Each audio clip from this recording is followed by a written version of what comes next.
نحمده ونصلي على رسوله الكريم. أما بعد فأعوذ بالله من الشيطان الرجيم. بسم الله الرحمن الرحيم. ياسين والقرآن الحكيم إنك لمن المرسلين على صراط مستقيم تنزيل العزيز الرحيم لتنذر قوما ما أنذر آباؤهم فهم غافلون لقد حق القول على أكثرهم فهم لا يؤمنون إنا جعلنا في أعناقهم أغلالا فهي إلى الأذقان فهم مقمحون وجعلنا من بين أيديهم سدا ومن خلفهم سدا فأغشيناهم فهم لا يبصرون وسواء عليهم أأنذرتهم أم لم تنذرهم لا يؤمنون إنما تنذر من اتبع الذكر وخشي الرحمن بالغيب فبشره بمغفرة وأجر كريم إنا نحن نحيي الموتى ونكتب ما قدموا وآثارهم وكل شيء أحصيناه في إمام مبين. یاسین والقرآن الحکیم، قسم ہے حکمت والے قرآن کی. انک لمن المرسلین، بے شک آپ رسولوں میں سے ہیں.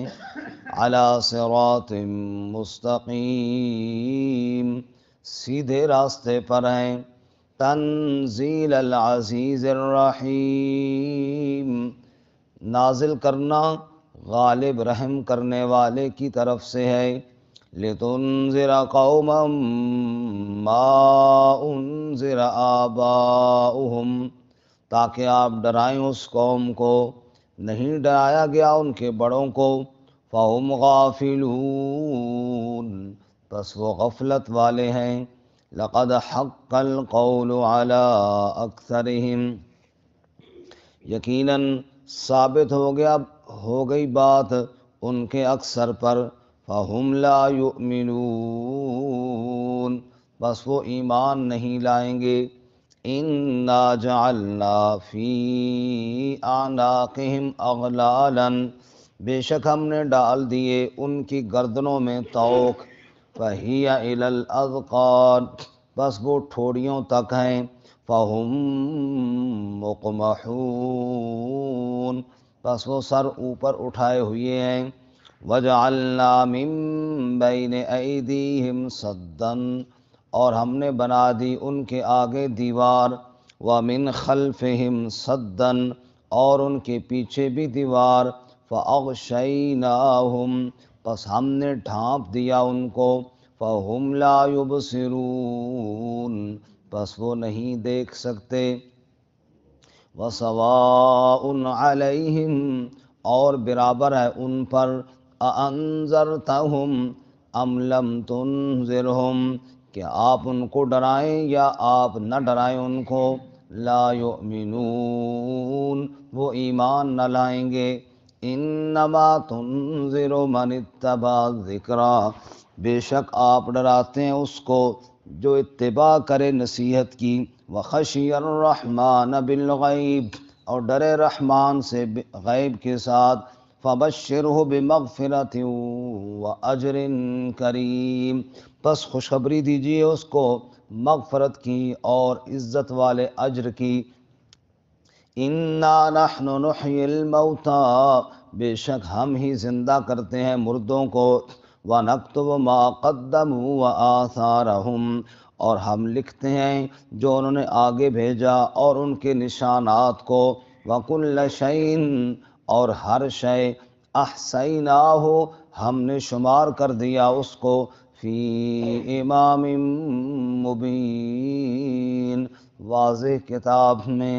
سبحان ربک رب العزت عما یصفون وسلام علی المرسلین والحمد للہ رب العالمین۔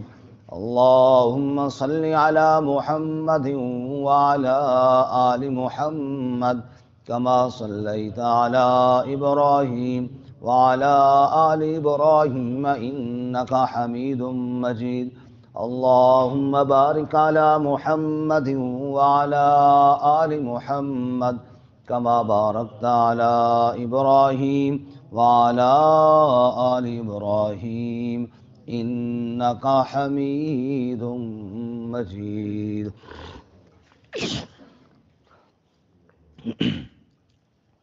معزز سامعین، سورہ یاسین کی ابتدائی 12 آیات تلاوت کی ہیں۔ اللہ رب العزت ان کے مطابق صحیح بیان کی توفیق عطا فرمائے اور ہمیں قرآن و سنت پر عمل کرنے کی توفیق عطا فرمائے۔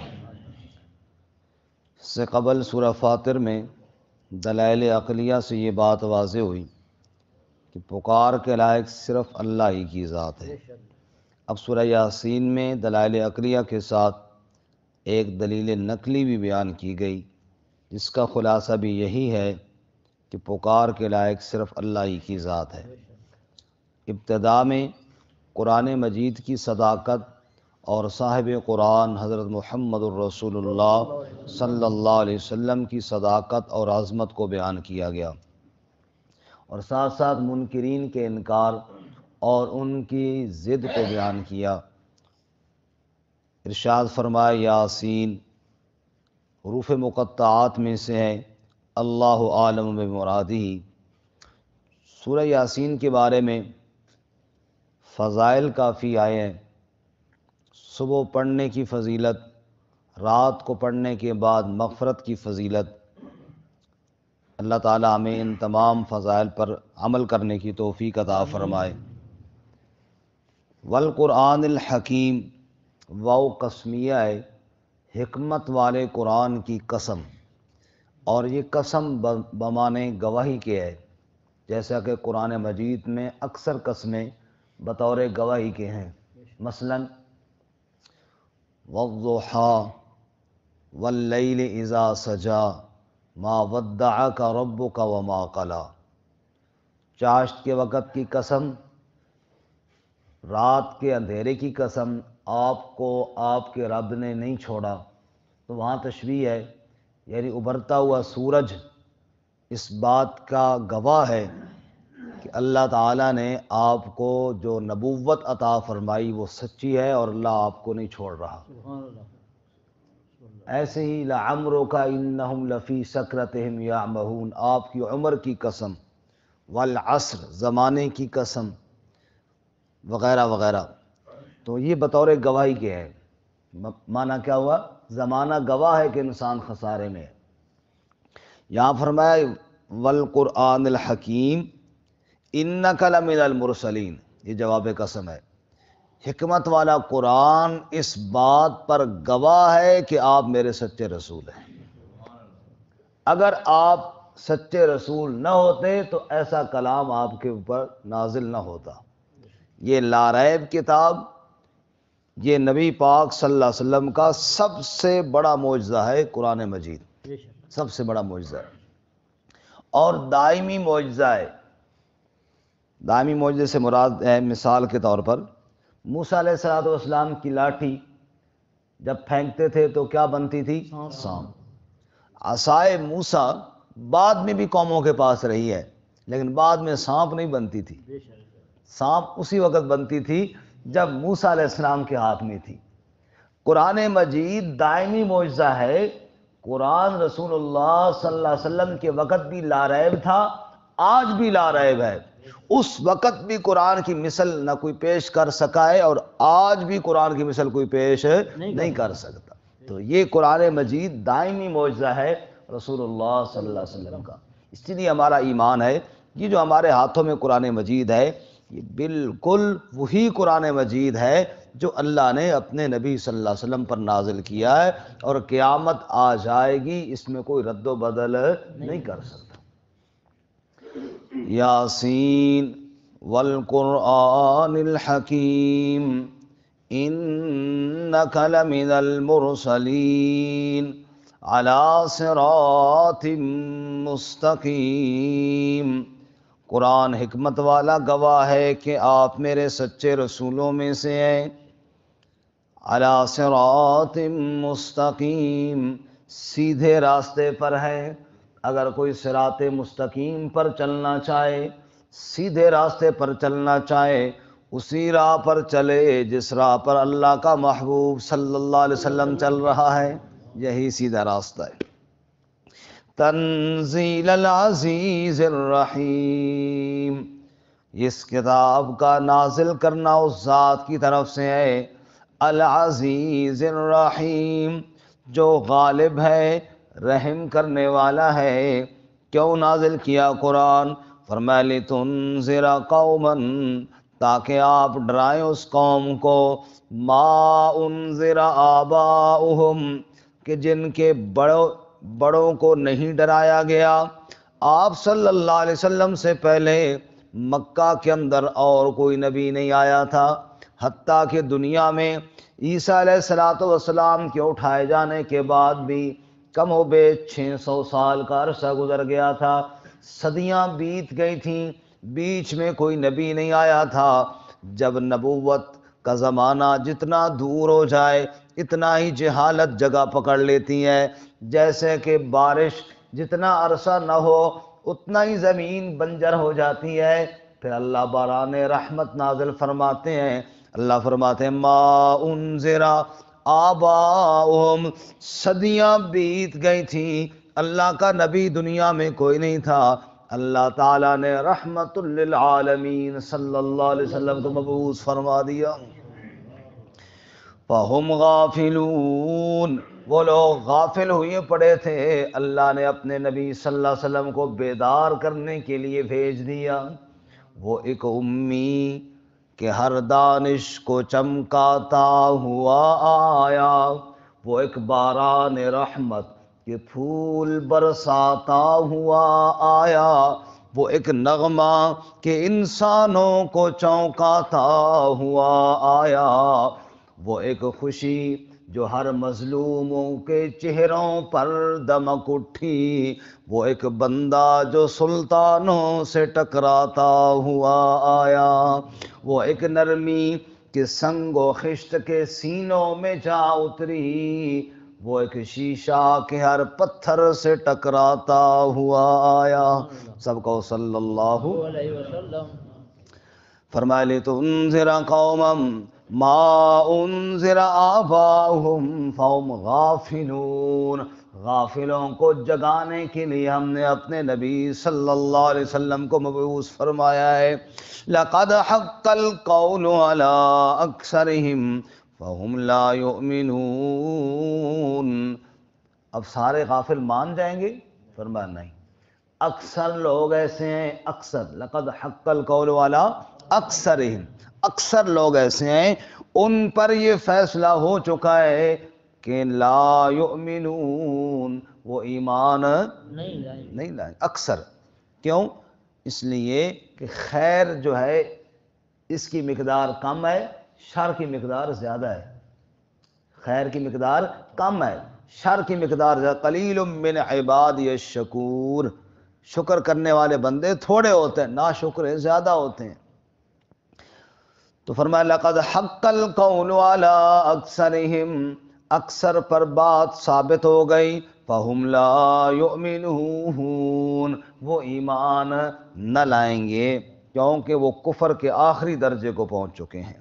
انا جعلنا فی اعناقہم اغلالا، جو ایمان نہ لانے والے ہیں ان کا انجام کیا ہوگا؟ ان کی گردنوں کے اندر طوق ہوں گے، فَهِيَ إِلَى الْأَذْقَانِ، پس وہ ٹھوڑیوں تک ہوں گے، فَهُمْ مُقْمَحُونَ، وہ سر اٹھائے ہوئے ہوں گے۔ اس کا کیا مطلب ہے جی؟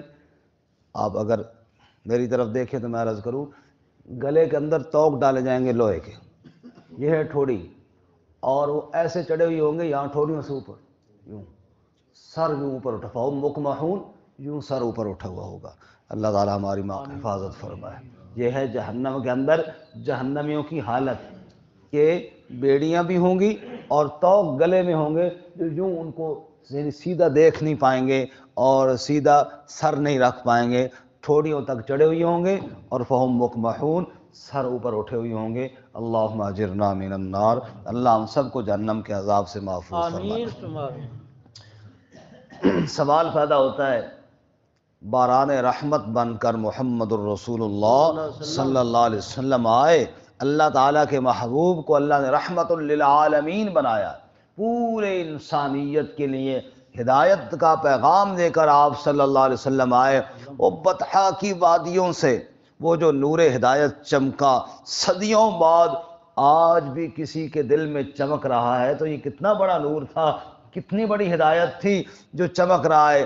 سوال پیدا ہوا، جو میرے نبی کے پاس تھے وہ کیوں ایمان نہ لائے؟ اللہ نے فرمایا ان بد نصیبوں پر پردے پڑ گئے تھے، جیسے ایک آدمی اندھا ہو، ادھر بھی دیوار ہو ادھر بھی دیوار ہو اور بیچ میں ہو، اسے اندھیرا ہی لگے گا نا، باہر جتنی مرضی روشنی کیوں نہ ہو جائے، یا جس کی بینائی نہ ہو۔ ان بد نصیبوں کو بینائی نصیب نہ ہوئی، یہ دیکھ ہی نہ سکے کہ کتنی عظیم شخصیت ان کے پاس آئی ہوئی ہے۔ فرمایا وجعلنا من بین ایدیہم سدا، اور ہم نے ان کے آگے بھی دیوار قائم کر دی، ومن خلفہم سدا، اور پیچھے بھی دیوار قائم ہو گئی، فاغشیناہم، بس ڈھانپ لیا ہم نے ان کو، فہم لا یبصرون، بس وہ دیکھتے ان دیکھ ہی نہ سکے، پہچان ہی نہ سکے کہ کون آیا ہوا ہے۔ آپ صلی اللہ علیہ وسلم اللہ کا پیغام لے کر گئے طائف میں، طائف والوں نے پتھر مار کر آپ کو واپس کر دیا، وہ دیکھ ہی نہ سکے، سمجھ ہی نہ سکے کہ کون ان کے پاس آیا ہے۔ محمد الرسول اللہ صلی اللہ علیہ وسلم آئے ہیں، اور جو دیکھنے والے تھے وہ یثرب سے حج کرنے کے لیے گئے اور وہاں پہچان گئے اور آپ کو مدینہ آنے کی دعوت دے دی۔ دیکھنے والوں نے دیکھ لیا، جو بد نصیب تھے وہ دیکھ، فہم لا یبصرون، وہ دیکھ نہ سکے۔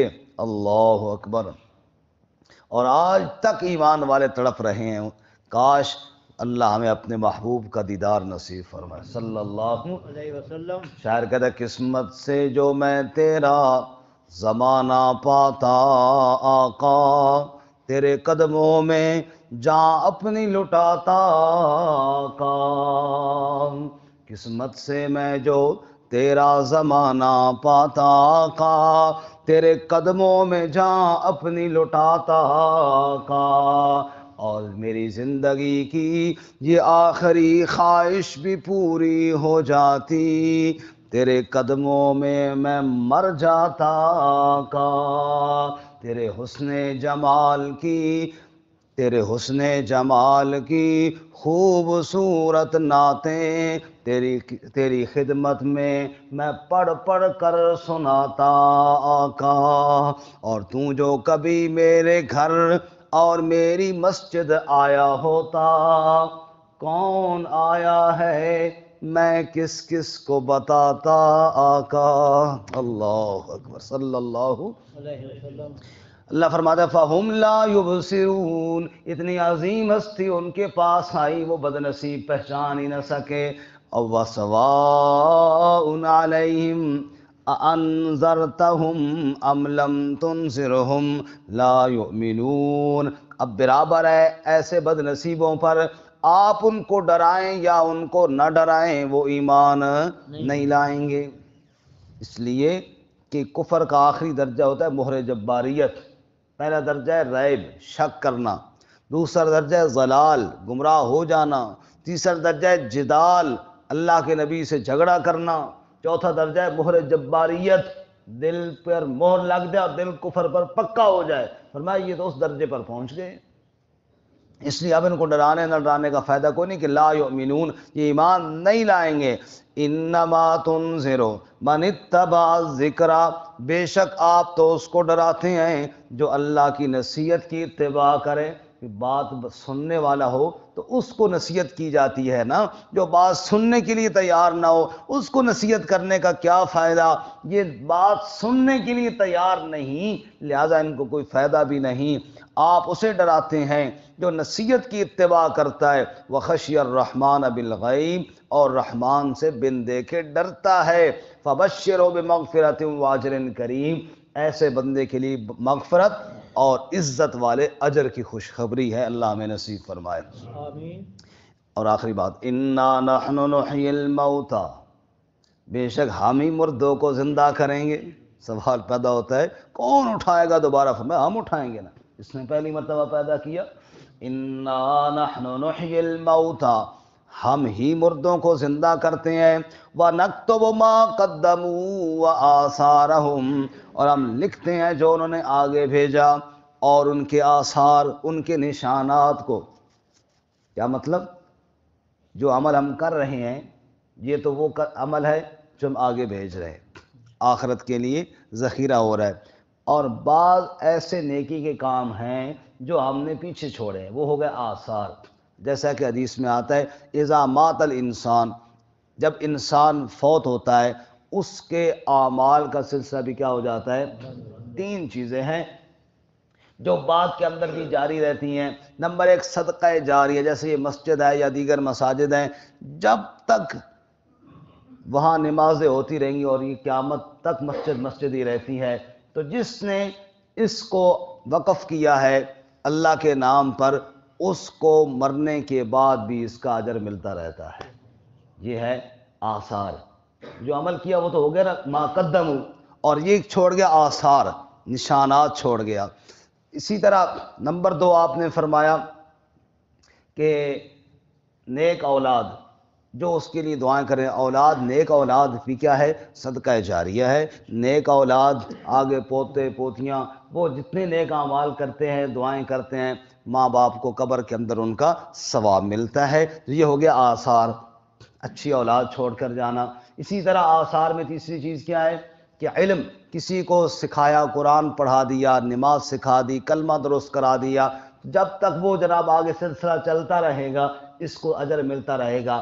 ما قدموا، جو خود عمل کر کے گیا، وہ آثارہم، اور جو پیچھے چھوڑ کر گیا، اللہ فرماتے ہیں سارے اس کے کھاتے میں لکھے جا رہے ہیں۔ اور آثار سے چونکہ نشانات کہتے ہیں، ایک ظاہری معنی بھی ہے۔ حدیث پاک میں صحابہ کرام میں سے کچھ نے کہا یا رسول اللہ، ہمارے گھر چونکہ مسجد نبوی سے دور ہے، ہم وہاں سے گھر تبدیل کر کے نا قریب آنا چاہتے ہیں۔ ہم فرمایا نہ آؤ، جو تم چلتے ہو نا مسجد میں آتے ہوئے، اور نیچے جو نشان لگتے ہیں اللہ اجر میں وہ نشان بھی لکھ رہا ہے۔ تم وآثارہم، یہ نشانات بھی ہو گئے۔ جو اب بھی جو دور سے چل کر آتے ہیں مسجد میں ان کے لیے بڑی فضیلت ہے۔ وہ دیکھو ہمارے بزرگ کتنے دور سے ہو، ماڈل ولیج کہاں سے ہے، وہاں سے آتے ہیں روزانہ، تو یہ بہت بڑی بات ہے۔ ما قدموا وآثارہم، جو آگے بھیجتے ہیں وہ بھی، اور جو نشانات ہیں اللہ کے گھر کی طرف آنے والے، وہ نشانات بھی اللہ تعالیٰ لکھتے ہیں۔ وَكُلَّ شَيْءٍ أَحْصَيْنَاهُ فِي إِمَامٍ مُبِينٍ، ہر شے کو ہم نے شمار کر دیا ہے روشن کتاب میں، واضح کتاب میں۔ اس کی بھی دو مطلب ہیں، روشن کتاب سے مراد یا تو لوح محفوظ والی کتاب اللہ کے علم والی، یا اس سے مراد اعمال نامہ ہے۔ جو تم کرتے ہو، جو تمہارے نشانات ہیں، یہ سب تمہارے نامہ اعمال میں لکھے جا رہے ہیں۔ اللہ تعالیٰ ہمیں عمل کی توفیق عطا فرمائے۔ وآخر دعوانا